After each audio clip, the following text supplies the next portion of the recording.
यार आज पढ़ाई को लेकर बहुत ही डिप्रेशन हो रहा है। इतना बड़ा सिलेबस, इतने सारे सब्जेक्ट, मेरे दिमाग का दही हो गया एकदम से। लेकिन वेट, अगर मुझे डिप्रेशन हो रहा है तो इनका इलाज भी तो मुझे ही पढ़ना है। मतलब दुख दुख मेरा और सॉल्यूशन भी सिलेबस में ही है। चलिए, तो हेलो दोस्तों, स्वागत है आपका R X aspirant YouTube channel में। आज हम बात करेंगे उन दवाइयों के बारे में जो दिमाग के टेंशन वाले बादल को हटाकर खुशी वाले धूप लाती हैं। जी हाँ, आज का टॉपिक है anti depressant drugs. What is anti depression? ये ऐसी दवाइयाँ हैं जो दिमाग को बैलेंस करके उदासी, टेंशन और नेगेटिव थॉट्स को कम करती हैं। दोस्तों, डिप्रेशन को नॉर्मल उदासी नहीं है कि मम्मी ने आज मेरा फेवरेट खाना नहीं बनाया तो मैं डिप्रेस हो गया। डिप्रेशन तब होता है जब दिमाग के अंदर का केमिकल, मतलब कि न्यूरोट्रांसमीटर का बैलेंस बिगड़ जाता है। एंटी डिप्रेसेंट वो दवाइयाँ हैं जो दिमाग को बैलेंस करके, मतलब कि मूड को बेटर बनाती हैं, स्ट्रेस और एंजाइटी को कम करती हैं, पर्सन को नॉर्मल फील करने में हेल्प करती हैं। वन लाइन में कहेंगे तो इसे anti depressant are medicine that helps a person feel better by reducing sadness and improving mood. अब असली मुद्दे पे आते हैं। एंटी डिप्रेशन के क्लासिफिकेशन को एक बार देख लेते हैं। इसे याद करना थोड़ा मुश्किल लगता है, लेकिन हमारे पास ऐसे मजेदार निमोनिक्स हैं जिसे आप पढ़कर इसे अच्छे से याद कर सकते हैं। तो फर्स्ट आपका आ जाएगा रिवर्सिबल इनहिबिटर ऑफ माओ ए, जिसमें आपका आ जाएगा मोक्लोबिमाइड एंड क्लोरगाइलिन। सेकंड आपका आ जाएगा सेलेक्टिव सेरोटोनिन रीअपटेक इनहिबिटर, इसमें आपका आ जाएगा फ्लोक्सिटिन, फ्लुवोक्सामिन, पैरोक्सिटिन, सेट्रालिन, सिटाइलोप्राम, डेपोक्सिटिन। इसे आप याद कर सकते हैं 5 friends play soft classical electric drum से। थर्ड आपका आ जाएगा एटिपिकल एंटी डिप्रेसेंट, इसमें आपका आ जाएगा बुप्रोपियोन, इमिनेप्टिन, टाइनेप्टिन, ट्राजोडोन, मेटाजेपिन, माइनसेरिन। इसका आप ट्रिक याद कर सकते हैं सिंपली बैटमैन से। अब आपका आ जाएगा ट्राईसाइक्लिक एंटी डिप्रेसेंट, जिसे आप शॉर्ट में बोल सकते हैं TCS, जिसमें आपका फर्स्ट आ जाएगा प्रीडोमिनेंटली नॉरएड्रेनालिन रीअपटेक इनहिबिटर, जिसमें आपका आ जाएगा रिबोएक्सटिन, डेसिप्रामिन, नोरटिप्टिलिन, एमोक्सापिन। जिसे आप ट्रिक की मदद से याद कर सकते हैं RDNA। सेकंड आपका आ जाएगा noradrenaline plus 5-HT reuptake inhibitor, जिसमें आपका आ जाएगा क्लोमिप्रामिन, इमिट्रिप्टालिन, ट्राइमिप्रामिन, इमिप्रामिन, डोटिपिन, जिसे आप कैट ID कार्ड के निमोनिक से याद कर सकते हैं। एटिपिकल एंटी डिप्रेसेंट देख लेते हैं। इसमें आपका आ जाएगा बुप्रोपियोन, इमिनेप्टिन, टाइनेप्टिन, ट्राजोडोन, मेटाजेपिन, माइनसेरिन। इससे मतलब इसका ट्रिक है बैटमैन से याद कर सकते हैं। Serotonin and noradrenaline reuptake inhibitor, जिसे आप शॉर्ट में SNRI भी बोल सकते हैं, वेनलाफेक्सिन, डोलोक्सिटिन, वेनलाफेक्सिन। एक क्विक रिकैप तो बनता है, फार्माकोलॉजी का एक क्विक रिकैप तो बनता है।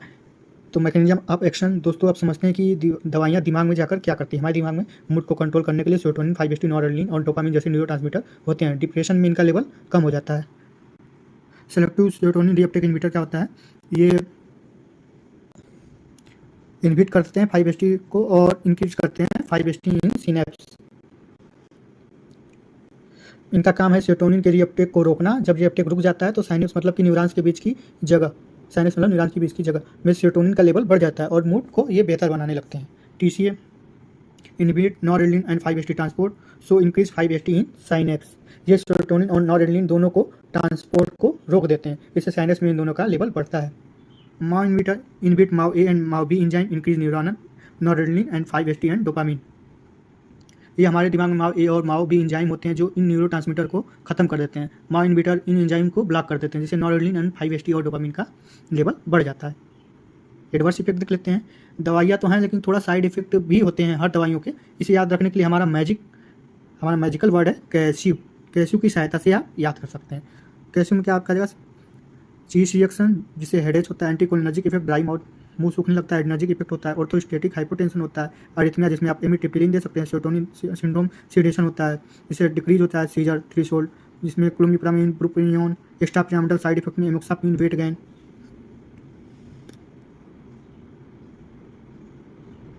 अब यूज जान लेते हैं इन दवाइयों का इस्तेमाल कहाँ होता है। याद रखिए इसके सिंपल ट्रिक डिप्रेशन, डी से डिप्रेशन, ई से इनरियोसिस, इमिप्रामिन, फोबियोसिस, प्रोटीज requirement, panic attack, premature ejaculation, जिसमें आप डेपोक्सिटिन दे सकते हैं, ऐसे स्मोकिंग सेशन, ब्रुपियोन, सिक हेडेज में माइग्रेन, इम्पल्सिव डिसऑर्डर, ओसे ऑब्सेसिव कंपल्सिव डिसऑर्डर, जिसमें आप फ्लोक्सामिन दे सकते हैं, एन से न्यूरोपैथिक पेन, डोलोक्सिटिन दे सकते हैं।